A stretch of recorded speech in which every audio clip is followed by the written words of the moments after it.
ज्यादातर बच्चों के पास कोई प्लान ही नहीं होता, क्लियर ही नहीं होता करना क्या है। किताब खोल के बैठ जाते हैं, फिर डिस्ट्रैक्शन आ रही है, फोन उठा रहे हैं, इधर उधर की बातें कर रहे हैं। जब मैं बिना किसी प्लानिंग के वीडियोस बनाता था तो मुझे खुद नहीं पता होता था कि मैं कौन सी वीडियो कब बनाऊं। देखो, आपको ये बात समझनी होगी कि पढ़ना और पेपर में आंसर लिखना, ये दोनों में बहुत फर्क है, जमीन और आसमान का। और आप बिलीव नहीं करोगे शायद, लेकिन राजीव के मोस्टली सब्जेक्ट्स में 85% मार्क्स और कुछ कुछ में 90+ भी। आओ बात करते हैं उन स्टेप्स के जो राजीव ने फॉलो किए। बच्चों, क्या आपके एग्जाम गैप्स में जो दिन होते हैं, क्या उसमें मेजरली समय पूरी प्लानिंग में ही लगा देते हो? आप प्लान करते हो मैं ये करूंगा, दिन गुजर जाते हैं, एग्जाम आ जाता है, फिर आप जब एग्जाम दे के आते हो तो अपने आप से कसम खाते हो कि अगले गैप्स में मैं पूरा जोर लगा दूंगा, लेकिन फिर वही लूप चलता रहता है। रिजल्ट क्या होता है? लो कॉन्फिडेंस होता है, सिलेबस इनकम्प्लीट होता है, तैयारी पूरी नहीं होती है, फिर क्या आता है? रिग्रेट आता है। अगर आपको लग रहा है कि ये सिर्फ आपके साथ ही ऐसा होता है तो आपको गलत लग रहा है, बिकॉज बहुत सारे, मैं तो कहूँगा हजारों बच्चे हर साल इसी साइकिल में फंसे रहते हैं। पर अगर मैं आपको कहूं कि क्या हो अगर आपकी तैयारी या सिलेबस लेट से पूरा नहीं था, लेकिन फिर भी आप इन एग्जाम गैप्स में एक सही तरीके से पढ़ के एक क्लैरिटी डेवलप कर सकते हो। इन शॉर्ट, आप अपने मार्क्स इंक्रीज कर सकते हो। और ध्यान रहे, टॉपर्स भी इस समय को सबसे ज्यादा यूटिलाइज करते हैं। ठीक है, पूरे साल तो पढ़ना ही था, लेकिन अगर लेट से नहीं पढ़ा तो अब एग्जाम के गैप में ऐसा क्या करें कि भैया हमारी इंप्रूवमेंट नॉर्मल जितनी होनी तो उससे ज्यादा बेहतर हो। आओ इस चीज को ना एक एग्जाम्पल से या फिर राजीव की कहानी से समझाता हूं। राजीव एक एवरेज स्टूडेंट था। उसका पहला पेपर ना, मुझे याद है, बोर्ड का अंग्रेजी का था, इंग्लिश का था। ऑनेस्टली वो पेपर उसका अच्छा नहीं गया। एग्जाम में बहुत सारे सवाल उठने लगे, पेरेंट्स का प्रेशर आने लग गया, भविष्य के बारे में सोचने लग गया, और कहीं ना कहीं वो पैनिक सिचुएशन में आने वाला था। लेकिन उसने एक समझदारी दिखाई कि उसने अपने क्लास के टॉपर, जो कि उसका थोड़ा बहुत दोस्त भी था, संगम, उससे बात की, और संगम ने उसको इन गैप डेज में पढ़ने के लिए कुछ बातें बताई। और आप बिलीव नहीं करोगे शायद, लेकिन राजीव के मोस्टली सब्जेक्ट्स में 85% मार्क्स और कुछ कुछ में 90+ भी। तो ऐसा क्या हुआ इन गैप के दिनों में जिसने राजीव की सारी परफॉर्मेंस को चेंज कर दिया?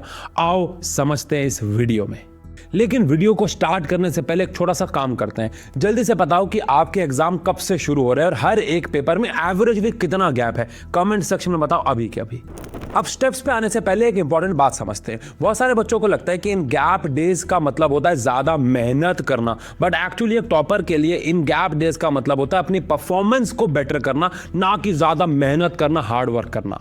और बेटर परफॉर्म करने से मेरा कहने का मतलब है कि आपके कम गलतियां हो, स्पीड आपकी बेहतर हो जाए, कॉन्फिडेंस ज्यादा हो, और आंसर ऐसे हो जो एग्जामिनर को इंप्रेस कर दें। इसलिए टॉपर्स गैप के दिनों में अपने सिलेबस को कंप्लीट करने से ज्यादा फोकस करते हैं अपनी इन परफॉर्मेंस को, एग्जाम परफॉर्मेंस को बेटर करने में। इसका मतलब यह नहीं है कि राजीव ने पढ़ना कम या ज्यादा कर दिया। राजीव जितनी मेहनत कर सकता था उसने की, लेकिन तरीके बदल दिए जिससे एफिशिएंसी 2x 3x हो गई। आओ बात करते हैं उन स्टेप्स के जो राजीव ने फॉलो किए। Step 1, gap days planning. Mostly बच्चों को मैंने देखा है कि उनके पास एक्चुअली गैप डेज में पढ़ने का कोई प्लान नहीं होता। वो सिर्फ ऐसे देखते हैं कि मेरे पास इतनी छुट्टियां और इतने में मुझे सिलेबस को पूरा करना है या रिवाइज करना है 1 या 2 बार, या हद से ज्यादा सोच रहे थे कि 1 आध मॉक टेस्ट बनाना है। लेकिन ज्यादातर बच्चों के पास कोई प्लान ही नहीं होता, क्लियर ही नहीं होता करना क्या है। किताब खोल के बैठ जाते हैं, फिर डिस्ट्रैक्शन आ रही है, फोन उठा रहे हैं, इधर उधर की बातें कर रहे हैं। दिन के एंड तक क्या गोल पूरे करने हैं, कोई मतलब ही नहीं है उससे, गोल पूरा हुआ ही नहीं क्योंकि गोल तो बनाया ही नहीं ना। तो at the end efficiency calculate ही नहीं कर पाते कितने बेहतर तरीके से काम कर रहे हैं। राजीव भी बिल्कुल ऐसा ही करता था, लेकिन संगम ने उसे बहुत अच्छी, बहुत सिंपल लेकिन इफेक्टिव टेक्निक बताई।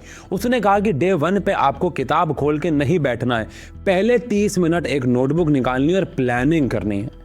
राजीव ने वही किया। उसने उठाया कि आज का मेरा क्या गोल है, आज मेरे कौन से चैप्टर सबसे ज़्यादा प्रायोरिटीज़ पे है, मुझे कितने PYQs बनाने हैं, मुझे कब कब ब्रेक लेना है, कब कब मुझे पढ़ाई के सेशन के लिए बैठना है, खाने का मेरा क्या टाइम रखूंगा, पेपर के दिनों में तो ये फॉलो करना ही पड़ेगा, खाने को भी ट्रेस करना पड़ेगा, कितना कितना टाइम देना। यानी उसने अपने पूरे दिन को 30 मिनट में प्लान कर लिया। और 30 मिनट में सिर्फ आज का ही नहीं, आगे आने वाले, मान लेते हैं पेपर में 4 छुट्टियां हैं, तो पहले दिन का प्लान तो आपको डिटेल में बनाना ही है, लेकिन राजीव ने साथ ही साथ अगले 3 दिन का प्लान भी रफ बना लिया। इससे हुआ क्या, दिमाग शांत हो गया। उसे हर दिन पता होता था कि क्या करना है। इससे क्या हुआ, पैनिक कम होता था, दिमाग में गोल क्लियर होता था कि शुरुआत कहां पे करनी है और आज खत्म क्या क्या करना है। सबसे इंपॉर्टेंट ये है। वरना पहले उसका आधा टाइम इसी में चला जाता था कि आज क्या करूं, कौन सा टॉपिक उठाऊं, एटसेट्रा एटसेट्रा। एग्जाम्पल के तौर पे जब मैं बिना किसी प्लानिंग के वीडियोस बनाता था तो मुझे खुद नहीं पता होता था कि मैं कौन सी वीडियो कब बनाऊं। लेकिन मैं आपको अभी यहाँ पे एक स्क्रीनशॉट डाल दूंगा। ये हमारी खुद की राइटिंग में लिखा हुआ प्लान है, जहाँ पे हम रोज का अलग अलग चैनल्स का जिनको मैं हैंडल करता हूँ वो प्लान बनाता हूँ। बाकी टीम भी पूरे के पूरे प्लान डेली बनाती है, मैं अपने हफ्ते के प्लान बनाता हूँ। संडे को पूरे ऑफिस में कोई नहीं होता, जाता हूँ पूरे संडे का प्लान बनाता हूं और फिर पूरे हफ्ते उस पर काम करने की कोशिश करता हूं, और वह 70-80% भी हो जाए ना तो मन को खुशी मिलती है। और आप नोटिस करना, टॉपर भी ऐसे ही काम करते हैं, वो किसी रैंडम तरीके पढ़ाई नहीं करते, उनका पूरा का पूरा डे पहले से ही प्लान होता है। एक्चुअली हर एक प्रोडक्टिव इंसान ऐसे ही काम करता है। आओ चलते हैं सेकंड स्टेप पे, यानी एग्जाम रिवीजन। आपको पता है बहुत सारे बच्चों को लगता है कि इन गैप के दिनों में हमें सारा सिलेबस जितनी ज़्यादा बार रिवाइज कर देंगे उतना अच्छा होगा, और राजीव भी यही गलती करता था। उसको लगता था कि भैया मैं पूरा का पूरा सिलेबस ज़्यादा से ज़्यादा बार रिवाइज करूंगा तो बेहतर परफॉर्म कर पाऊंगा। लेकिन संगम ने उसको समझाया कि ये जो गैप के दिन होते हैं ना, ये सिलेबस पूरा करने के लिए नहीं, लेकिन एग्जाम रेडी होने के लिए होते हैं। इसलिए राजीव ने अपने फोकस को चेंज किया। सबसे पहले वो हाई वेटेड चैप्टर्स को पूरा करता था, उसके बाद सबसे ज्यादा फ्रीक्वेंटली पूछे गए टॉपिक्स को पूरा करता था, और उसके बाद वो अपने वीक एरियाज पे काम करता था। ये 3 आपको भी ध्यान रखने। सबसे ज्यादा हाई प्रायोरिटी चैप्टर सबसे पहले रिवाइज, उसके बाद सबसे ज्यादा फ्रीक्वेंसी में आने वाले टॉपिक्स जो कि आप BYQ से पता कर सकते हो, और उसके बाद अपने वीक एरियाज पे काम करोगे। तो अब राजीव का गोल बुक खत्म करना नहीं, लेकिन राजीव का गोल ये था कि पेपर में अगर कोई सवाल आए तो उसको देखते ही आंसर दिमाग में एकदम से क्लिक हो जाए, क्योंकि उसने उन टॉपिक्स पे जो कि सबसे ज्यादा वेटेज थे और सबसे ज्यादा एग्जाम में आते थे उन पे सबसे ज्यादा अच्छे से फोकस किया था। इसका मतलब ये नहीं है कि राजीव कह रहा है, संगम कह रहा है कि भैया आप जो लेस इंपॉर्टेंट चीजें उन पे ध्यान मत दो, ऐसा नहीं है। लेस इंपॉर्टेंट टॉपिक्स में भी, चैप्टर्स में भी कुछ ज्यादा इंपॉर्टेंट होता है, वो आपको समझना होगा। उसके लिए आप हमारी बहुत सारी वीडियोस, हर एक चैप्टर, हर एक किताब, हर एक क्लास की इंपॉर्टेंट चीजें बता रखी हैं। लेकिन इन सब से जो सबसे बड़ा फायदा एक एवरेज बच्चे को जो टॉपर बनने के लिए हुआ, वो ये हुआ कि उसके दिमाग से बोझा कम हो गया। उसके दिमाग को जो वजन था इतने सारे सिलेबस का, वो कम होने लगा। और ऐसा नहीं है कि एवरेज बच्चे ऐसा करते हैं, सारे टॉपर्स भी ऐसा करते हैं, आप पूछ के देख लेना। अब चलते हैं तीसरे स्टेप पे। यकीन मानो सबसे इंटरेस्टिंग स्टेप है, सबसे ज्यादा मजा आएगा, बहुत इंटरेस्टिंग। लेकिन उससे पहले वीडियो को लाइक जरूर करना, चैनल को सब्सक्राइब जरूर करना अगर हमारी वीडियोस आपको यूजफुल लगती हैं तो। Step number 3, train like it's a game day. Rajiv का सबसे बड़ा बदलाव इसी पॉइंट पे हुआ, और आप भी अपने लाइफ को, अपने जीवन को इसी पॉइंट से बदल सकते हैं। देखो, आपको ये बात समझनी होगी कि पढ़ना और पेपर में आंसर लिखना, ये दोनों में बहुत फर्क है, जमीन और आसमान का। तो संगम ने राजीव को एक बहुत सीक्रेट टेक्निक बताई। क्या? कि हर गैप के दिनों में शाम को या रात को आपको कुछ भी नया नहीं पढ़ना है, आपको रोज एक सैंपल पेपर सॉल्व करना है। और सैंपल पेपर ऐसे एनवायरनमेंट में सॉल्व करना है कि आप बोर्ड का पेपर दे रहे हो। एक कमरे में जाओ, आसपास कोई डिस्ट्रैक्शन नहीं, मोबाइल फोन दूर दूर तक नहीं होना चाहिए। आंसर शीट वैसी लेके आओ जैसे बोर्ड में होती है, मार्केट में मिल जाती है। मैं तो बच्चों को ये भी कहता हूं कि यूनिफॉर्म भी पहन लो, मजा आ जाएगा। लेकिन सेम एनवायरनमेंट में जाके टेस्ट दो, आपको अंदाजा भी नहीं है ये कितना मैजिकल है। 2 पेपर देते ही आपको मैजिक फील होना शुरू हो जाएगा। आप खुद समझ जाओगे कौन से सेक्शन में सबसे ज्यादा देर मैं लगा रहा हूं, आप खुद समझ जाओगे कि कहां मैं पैनिक हो जाता हूं, और आप धीरे धीरे उस पैनिक को हैंडल करना भी सीखोगे। लेकिन इमेजिन करो, आप बिना किसी स्टिमुलेटर से मैंने कहने का मतलब है फेक मॉक टेस्ट के बिना आप सीधा पहली बार पेपर देने जाते हो और पैनिक क्रिएट होता है, आपको पता भी नहीं हैंडल कैसे करना है, और आपके पास कोई सेकंड चांस तो नहीं है ना, एटलीस्ट मैं तो यही मान रहा हूं। लेकिन इससे गेम चेंजर फायदा और होता है, उसको यह भी पता चलता है कि मेरा एक्चुअली तैयारी कितनी है, यानी कि कहां कहां उसने सबसे ज्यादा गलतियां की हैं। तो अगले दिन का प्लान बनाने में उसे बहुत फायदा होता है कि यार ये वाला एरिया मेरा वीक है, या ये वाला एरिया में तो मुझे कॉन्फिडेंस था कि मेरा सही होगा, बट मेरे अगर इस टॉपिक पे भी सवाल गलत हो रहे हैं, इसका मतलब मुझे अगले दिन प्लान में उस टॉपिक को दोबारा पढ़ना होगा। ये नहीं कि मैं सारा सिलेबस पढ़ रहा हूं और जो सवाल, जो टॉपिक मेरे सही हो रहे हैं, जहां मेरे मार्क्स नहीं कट रहे, उनको मुझे कल पढ़ने की जरूरत नहीं है। भाई, हर एक चीज रोज थोड़ी ना पढ़ सकते हो।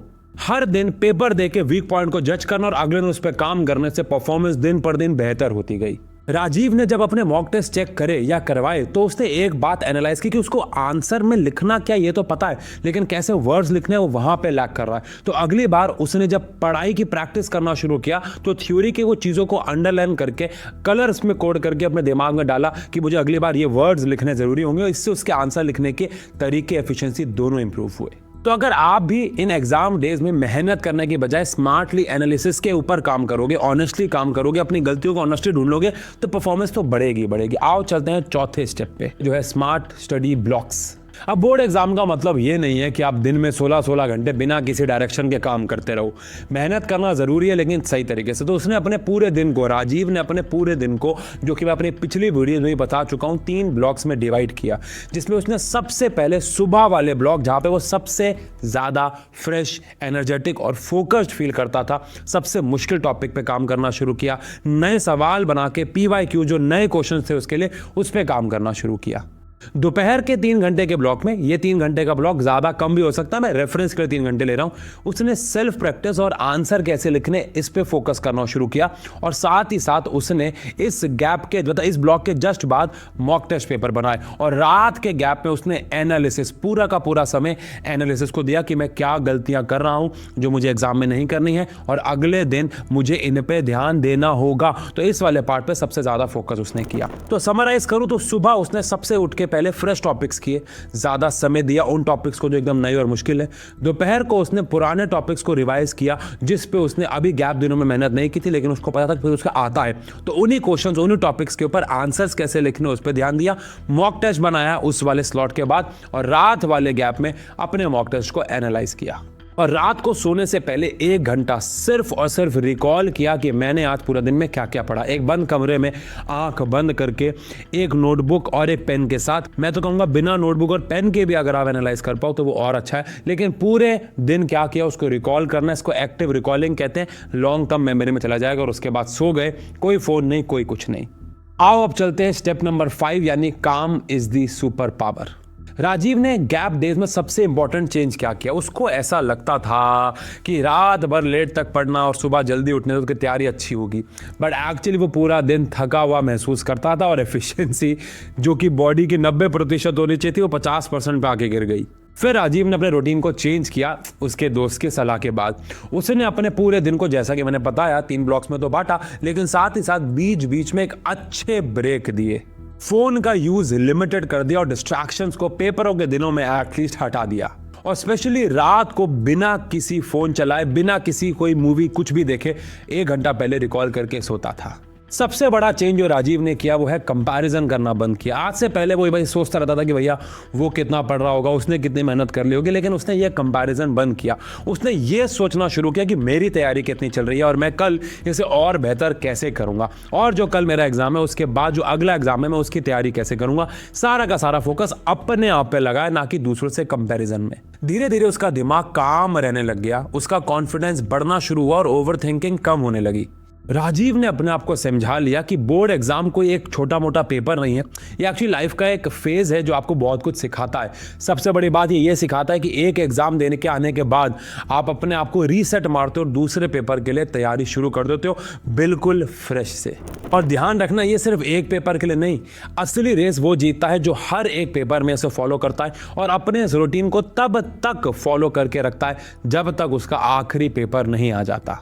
तो बच्चों, गैप डेज जो होते हैं ना, वो रिलैक्स करने के लिए नहीं होते कि आपने एक पेपर दे दिया अब आप थक गए होंगे। गैप डेज होते हैं स्मार्टली काम करने के। तो जब राजीव ने इन 5 टेक्निक्स का इस्तेमाल किया और अपने पढ़ाई के तरीके को स्विच किया, तो उसमें एक अलग कॉन्फिडेंस जागा। वो समझ गया कि सिर्फ दिमाग का नहीं, दिमाग, शरीर और ये हैबिट का काम है।